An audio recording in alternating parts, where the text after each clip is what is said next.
Nasa Dubai na sina Kim Chiu at Paolo Avellino para doon naman magpakilig. Biyernes ng umaga nang lumipad patungong Dubai ang Kim Pao Love Team.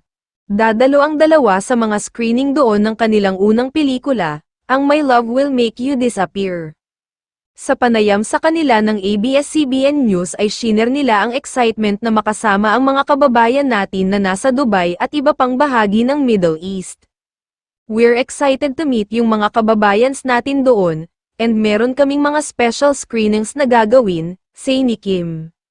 May special screenings para sa mga kababayan natin, mga kapamilya natin sa Dubai ng My Love Will Make You Disappear, and very excited to see everyone at makita lahat ng excited manood ng pelikula at makita kami, say naman ni Paolo.